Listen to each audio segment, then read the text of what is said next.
ಎಲ್ಲರಿಗೂ ನಮಸ್ಕಾರ. ಕನ್ನಡದ ತರಗತಿಗಳಿಗೆ ಸ್ವಾಗತ. ಪ್ರಿಯ ವಿದ್ಯಾರ್ಥಿಗಳೇ, ಮೈಸೂರು ವಿಶ್ವವಿದ್ಯಾಲಯವು ನಿಗದಿಪಡಿಸಿರುವಂತಹ 2ನೇ ಚತುರ್ಮಾಸ ವಾಣಿಜ್ಯ ಗಂಗೋತ್ರಿಯ ಕಾದಂಬರಿಗಳ ಆಯ್ದ ಭಾಗದಲ್ಲಿ ಡಾಕ್ಟರ್ ಸುಬ್ರಹ್ಮಣ್ಯರಾಜ ಅರಸ್ ಚದುರಂಗ ಎಂಬ ಕಾವ್ಯನಾಮದಿಂದ ಪ್ರಸಿದ್ಧರಾದಂತಹ ಸಾಹಿತಿಗಳ ವೈಶಾಖ ಎಂಬ ಕಾದಂಬರಿಯ ಆಯ್ದ ಭಾಗವನ್ನು ನೋಡ್ತಿದ್ರಿ. ಅದರ ಮುಂದುವರೆದ ಭಾಗವನ್ನು ನೋಡೋಣ. ಇಂದಿನ ತರಗತಿಯಲ್ಲಿ ಲಕ್ಕ ತನ್ನ ತಾಯಿಯಾದಂತಹ ಕಲ್ಯಾಣಿಯ ಅಂತ್ಯಕ್ರಿಯೆಯನ್ನು ಮಾಡಲಿಕ್ಕೆ ಎಲ್ಲ ಮಾಡ್ತಿದ್ದಾನೆ. ತಾಯಿ ಸತ್ತಿದ್ದಾಳೆ. ಅವನಿಗೋಸ್ಕರ ಅವನು ಗಡಿಪಾರಾಗಿದ್ದಂತಹ ಅವನಿಗೋಸ್ಕರ ಅವಳು ಏನು ಮಿಸ್ ಮಾಡಿದ್ರು ಅವನಿಗೆ ಊಟನ ಮಿಸ್ ಮಾಡ್ತಿರಲಿಲ್ಲ. ಆ ಬಿಸಿ ಬಿಸಿ ರೊಟ್ಟಿನ ಅವಳು ತರ್ತಾಯಿದ್ದು.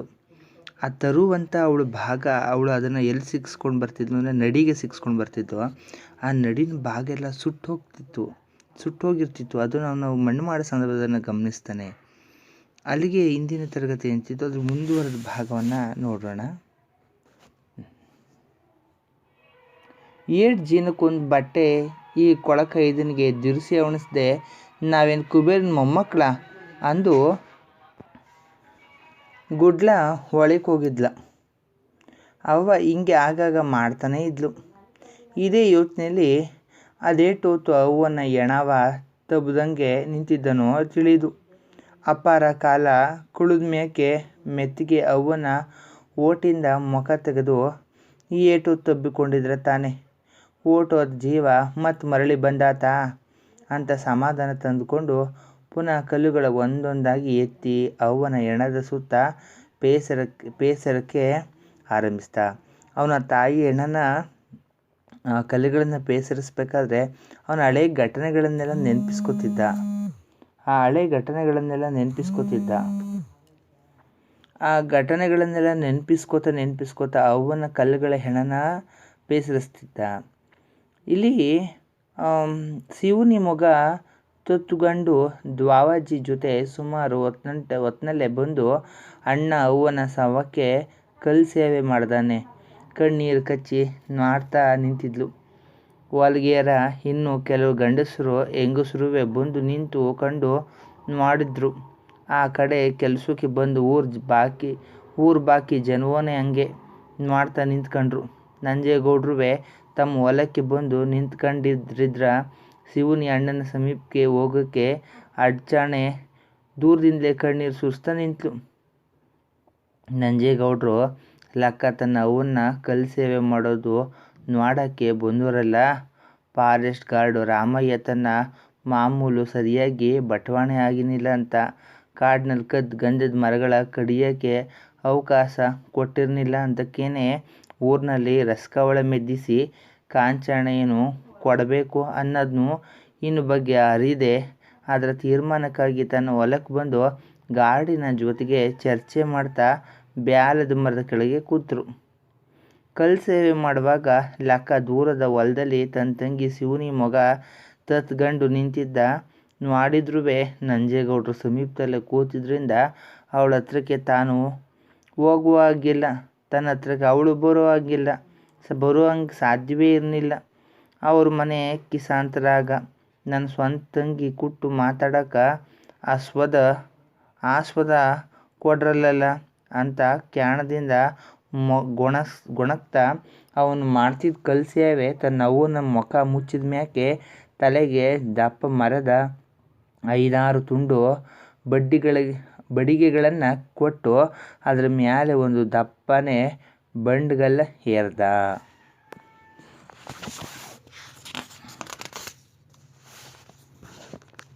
ಕುಂಬಾರ್ಗೇರಿಯಲ್ಲಿ ಮರಿಸೆಟ್ಟಿ ಬೆಳಗ್ಗೆ ಎದ್ದವನೇ ತನ್ನ ಹೆಂಡತಿ ಜವನಿಯನ್ನು ಕರೆದು, ಜವನಿ, ಇವತ್ತು ಕಂಪ್ಲಾಪುರದ ಸಂತೆಗೆ ನಾವು ಹೋಗೋಕ್ಕಿಲ್ಲ ಎಂದು ತಿಳಿಸ್ದ. ಯಾಕೆ? ನಿನ್ನೆ ಹೇಳಿದ್ರಿ ಕಂಪ್ಲಾಪುರ ಸಂತೆಗೆ ಹೊಸ ಮಡಿಕೆಗಳನ್ನ ತಗೊಂಡೋಯ್ತೀನಿ ಅಂತವಾ? ಜವನಿ ಮೂಗಿನ ತುದಿಲೆ ಬೆರಳಿಟ್ಟು ಕೇಳಿದ್ಲು. ನಾತ್ರೆ ಒಯ್ತೀನಿ ಅಂದು. ಆದರೆ ಈಗ ಯಾಕೋ ಮೈನಲ್ಲಿ ವೈನ ಕಾಣ್ತಾ ಇಲ್ಲ.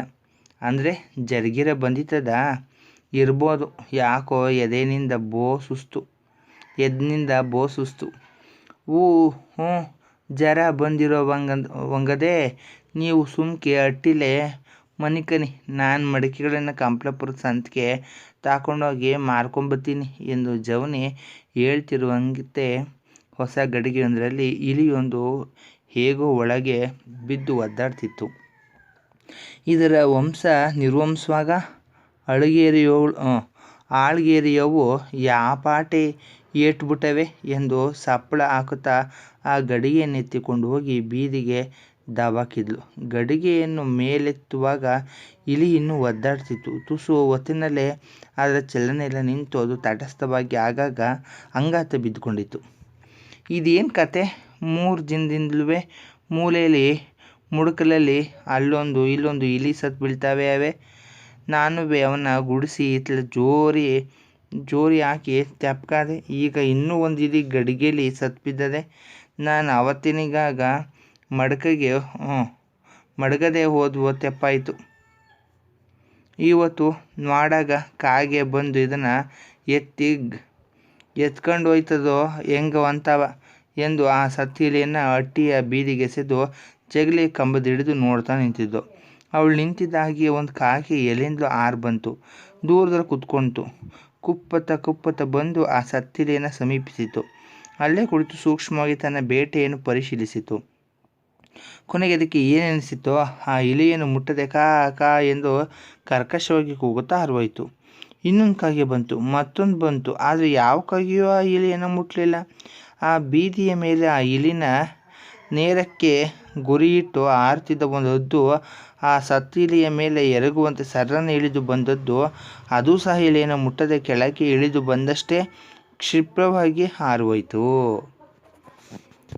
ನೋಡಿ ಹೆಂಗೆ ಅಂದರೆ ಅಲ್ಲಿ ಕುಂಬಾರಗೇರಿಲಿ ಮನೇಲಿ ನಡೆದಂತಹ ಒಂದು ಘಟನೆನ ಎಷ್ಟು ಚೆನ್ನಾಗಿ ವಿಸ್ತರಿಸಿದ್ದಾರೆ. ಅವರು ಮಡಕೆ ಮಾಡುವಂಥ ಜನ. ಮಡಕೆನ ತೊಗೊಂಡೋಗಿ ಸಂತೆಗೆ ಮಾರಬೇಕು. ಹಾಗೆ ಮಾರಕ್ಕೆ ಹೋಗೋ ಸಂದರ್ಭದಲ್ಲಿ ಒಂದು ಇಲಿ ಸತ್ತು ಬಿದ್ದಿದೆ. ಇಲಿ ಸಾಯ್ತಾನೆ ಇದೆ. ಅದನ್ನು ಬೀದಿಗೆ ಬಿಸಾಕಿ ಅದನ್ನು ಹೇಗೆ ಸೂಕ್ಷ್ಮವಾಗಿ ಗಮನಿಸಿದ್ದು ನೋಡಿ. ಯಾವ ಕಾಗೆಗಳು ಅದನ್ನು ಹದ್ದು ಕಾಗೆ ಏನೂ ಮುಟ್ಟಲಿಲ್ಲ. ಜವನಿಯ ಮನಸ್ಸಿನಲ್ಲಿ ಇನ್ನೂ ಸಂದೇಹ ಉಳಿಯಲಿಲ್ಲ. ಕೂಡಲೇ ಹಟ್ಟಿಯೊಳಗಡೆ ಓಡಿ ನಡೆದ ಸಂಗತಿಯನ್ನು ಗಂಡನಿಗೆ ನಿವೇದಿಸಿ, ಸತ್ತಿಲಿನ ಕಾಗೆ ಹದ್ದು ಯಾವುದೂ ಮುಟ್ಟಲಿಲ್ಲ, ನಾನು ಮಾಡ್ತಾನೇ ಇದ್ದೆ, ಇದು ಪಳೇಗು ಎಂದಳು ಕೈ ಇಸಿಕಿಕೊಳ್ಳುತ್ತಾ. ಅಯ್ಯೋ, ಇನ್ನೇನು ಗತಿ ನಮ್ಮೂರಿಗೆ? ಪಳೇಗಿನ ಸೋಂಕು ತಟ್ಟದಂಗೆ ಕಾಣ್ತದಲ್ಲ ಎಂದೆನ್ನುತ್ತಾ ಏದಿಸಿರು ಬಿಡುತ್ತಾ ನಿಂತಳು.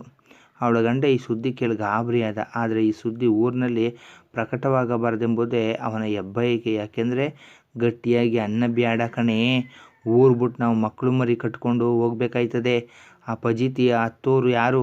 ಸುಮ್ಕಿರು ಎಂದಳು ಎಂದು ಅವಳ ಬಾಯಿ ಮುಚ್ಚಲು ಅಬಣಿಸಿದ ಜವನಿ. ಇದೇನಿನ್ನು ಹುಚ್ಚು ನಿಮ್ಮ ಹುಚ್ಚು ಎಂದು ಹಣೆ ಬಡಿದುಕೊಳ್ಳುತ್ತಾ, ಇಲಿ ಬೀಳಕ್ಕೆ ಶುರು ಆದರೆ ನಮ್ಮ ಮಟ್ಟಿ ಒಂದರಲ್ಲೇ ಬಿದ್ದಾವ, ಊರಿನಾಗ ಎಲ್ಲ ಕಡೆನೂ ಬೀಳ್ತಾವಪ್ಪ.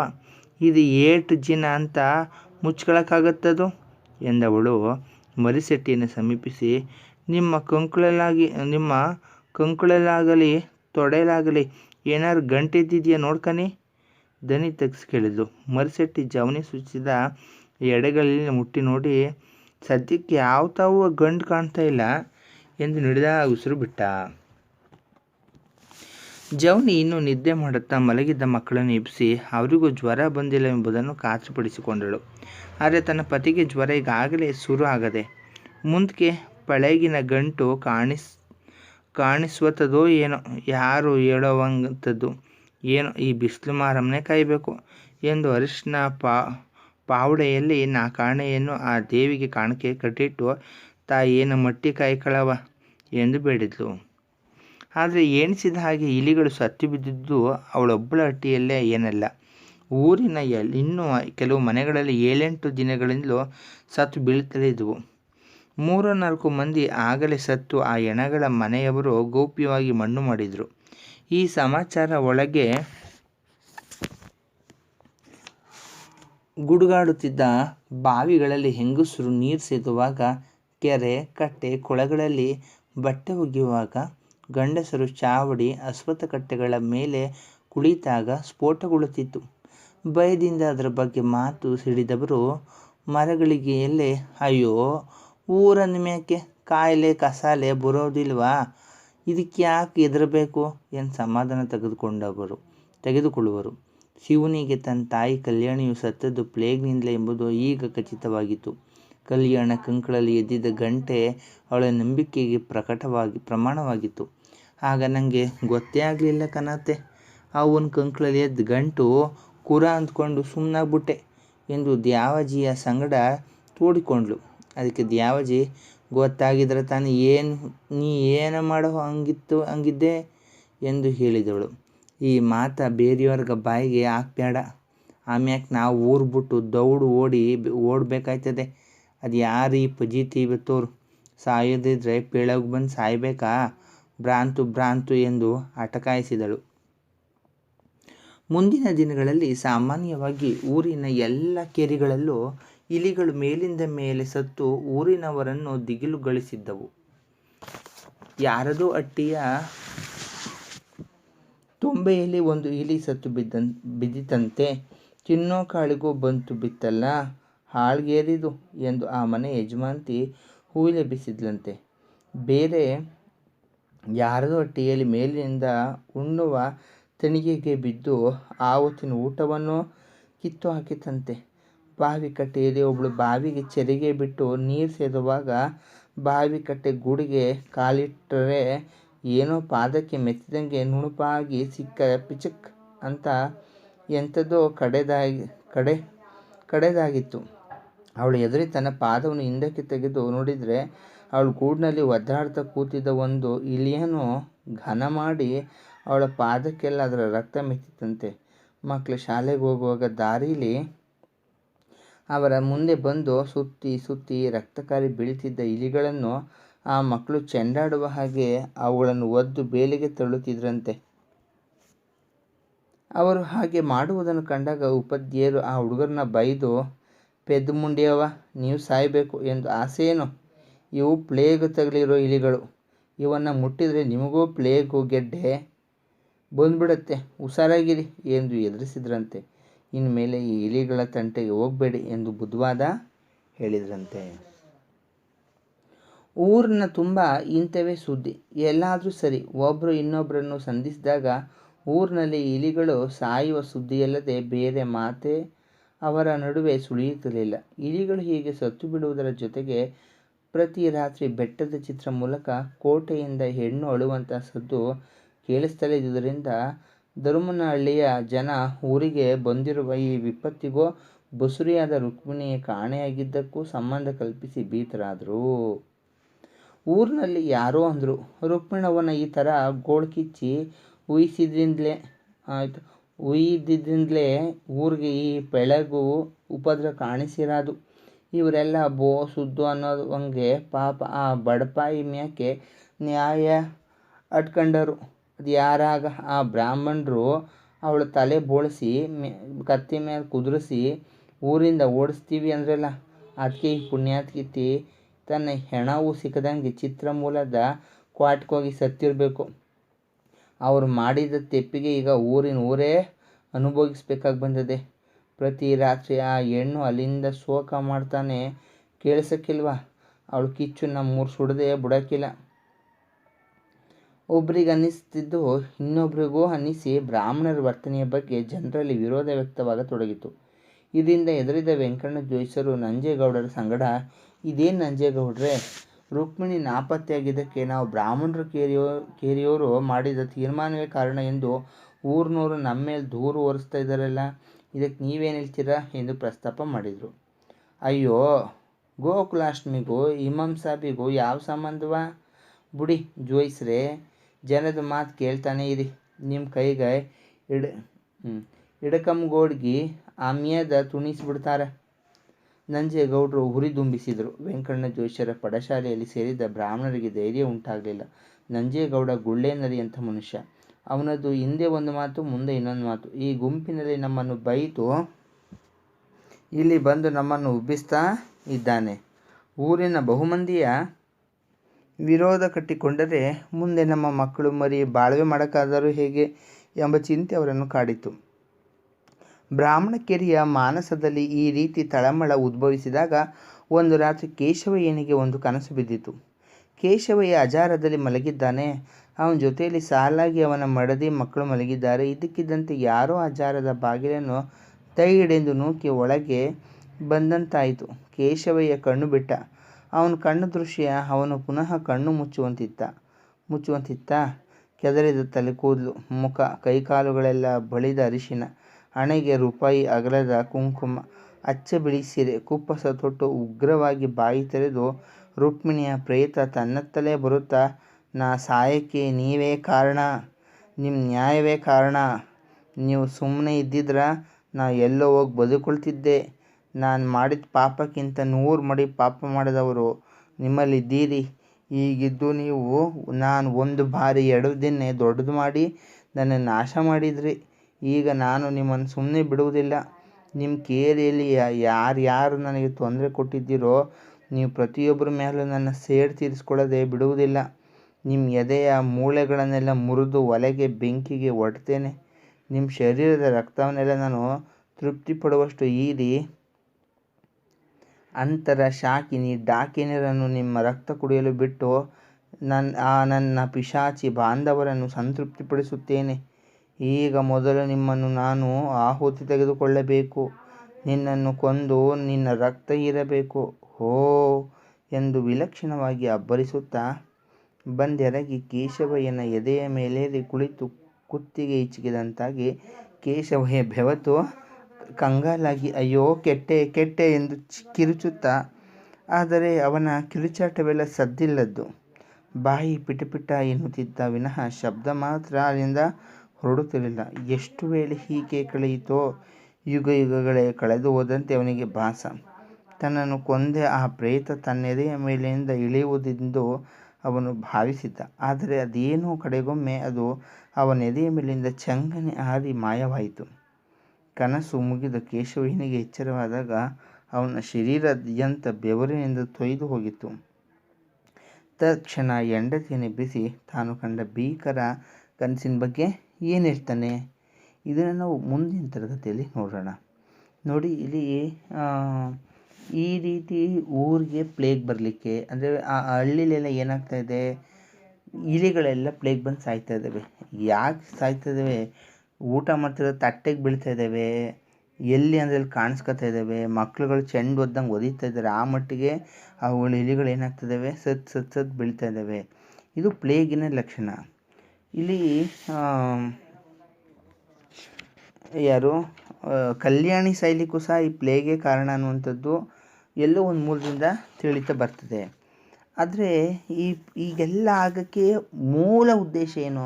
ಈ ಹಳ್ಳಿ ಈ ರೀತಿ ಆಗ್ಲಿಕ್ಕೆ ಕಾರಣ ಏನಪ್ಪ ಅಂತಂದರೆ ರುಕ್ಮಿಣಿಗಾದಂಥ ಒಂದು ಅನ್ಯಾಯದಿಂದ, ಬ್ರಾಹ್ಮಣರು ಮಾಡಿಬಿಟ್ಟಂತಹ ಈ ಫಜೀತಿಯಿಂದಾಗಿ ಇಡೀ ಊರಿಗೆ ಈ ಥರ ಕೇಡುಗಾಲ ಬಂದ್ಬಿಡ್ತಲ್ಲ ಅಂತ ಎಲ್ಲ ಒಬ್ರಿಗೊಬ್ರು ಮಾತಾಡಲಿಕ್ಕೆ ಈಗ ಸ್ಟಾರ್ಟ್ ಮಾಡ್ತಾ ಇದ್ದಾರೆ. ಅದು ಬ್ರಾಹ್ಮಣರ ಕೆರೆಗೂ ಸಹ ಮುಟ್ಟಿ ಬ್ರಾಹ್ಮಣರು ಸಹ ಈ ವಿಷಯವಾಗಿ ಚರ್ಚೆ ಮಾಡ್ತಾ ಇದ್ದಾರೆ. ಆದರೆ ಕೆಲವರು ಅದನ್ನು ತಳ್ಳಾಕ್ತಾ ಇದ್ದಾರೆ, ಕೆಲವರು ಅದನ್ನು ಸಮಜಾಯಿಸ್ಕೋತಾ ಇದ್ದಾರೆ. ಆದರೆ ಅದೇ ಸಂದರ್ಭದಲ್ಲಿ ಕೇಶವಯ್ಯನಿಗೂ ಸಹ ಬ್ರಾಹ್ಮಣರ ಕೇಶವಯ್ಯನಿಗೂ ಸಹ ಏನಾಗುತ್ತೆ, ಒಂದು ಕನಸು ಬೀಳ್ತದೆ. ಆ ಕನಸಲ್ಲಿ ಸ್ವತಃ ರುಕ್ಮಿಣಿನೇ ಬಂದು ನಡೆದಂಥ ಘಟನೆಗಳನ್ನೆಲ್ಲ ತಿಳಿಸಿ ಅವನ ಎದೆ ಮೇಲೆ ಕೂತ್ಕೊಂಡು ನಿಮ್ಮನ್ನು ಸುಮ್ಮನೆ ಬಿಡಲ್ಲ, ನಾನು ಎಲ್ಲೋ ಬದುಕೋತಿದ್ದೆ, ನಾನು ಸಾಯ್ಲಿಕ್ಕೆ ನೀವೇ ಕಾರಣ ಅಂಥೇಳಿ ಅವನ ಎದೆ ಮೇಲೆ ಕೂತ್ಕೊಂಡು ಅವನ ರಕ್ತವನ್ನು ಹೀರ್ತಿದ್ದಂತಹ ಒಂದು ಕನಸು ಬೇರೆ ಬಿದ್ದಿರುತ್ತೆ. ಈ ಎಲ್ಲ ಒಂದು ಘಟನೆಗಳಿಂದಾಗಿ ಆ ಊರು ಒಂಥರ ತಲ್ಲಣವಾಗಿರ್ತದೆ, ಆಯಿತಾ. ರುಕ್ಮಿಣಿಯ ಬಗ್ಗೆ ಎಲ್ಲರೂ ಒಂದು ರೀತಿಯ ಪ್ರಚಾರಗಳು ಮಾಡ್ತಾ ಅವಳು ಭೂತವಾಗಿದ್ದಾಳೆ, ಅವಳು ಊರು ಕೋಟೆ ಹೊರಗಡೆ ಹೋಗಿ ಸತ್ತಾಳೆ, ಅಲ್ಲಿ ಅಳೋ ಹೆಣ್ಣುಮಗಳು ಸದ್ದು ಕೇಳಿಸ್ತಾ ಇದೆ, ಅವಳು ಈಗಲೂ ಸಹ ಪ್ರಲಾಪ ಮಾಡ್ತಾಯಿದ್ದಾಳೆ ಅಂತ ಮಾತುಗಳೆಲ್ಲವೂ ಆ ಊರಲ್ಲಿ ಹಬ್ಬಿದೆ. ಈಗ ಕೇಶವಯ್ಯ ಆ ಕನಸಿಂದ ಎದ್ದ ಮೇಲೆ ಅದನ್ನು ಏನು ಮಾಡ್ತಾನೆ, ಹೆಂಡತಿಗೆ ವಿವರಿಸಿ ಹೇಳ್ತಾ ಇದ್ದಾನೆ. ಏನಂತ ವಿವರಿಸ್ತಾ ಇದ್ದಾನೆ ನಾವು ಮುಂದಿನ ತರಗತಿ ನೋಡೋಣ. ಇಲ್ಲಿಗೆ ಈ ತರಗತಿಯನ್ನು ಮುಕ್ತಾಯಗೊಳಿಸೋಣ. ಇದಕ್ಕೆ ಸಂಬಂಧಪಟ್ಟಂಗೆ ನಿಮಗೆ ಏನಾದರೂ ಪ್ರಶ್ನೆ ಇದ್ದರೆ ಕೇಳ್ಬೋದು. ಒಂದು ಸಲ ಕಾದಂಬರಿಯನ್ನು ಓದಿದ್ರೆ ನಿಮಗೆ ಅರ್ಥ ಆಗ್ತಾ ಬರ್ತದೆ.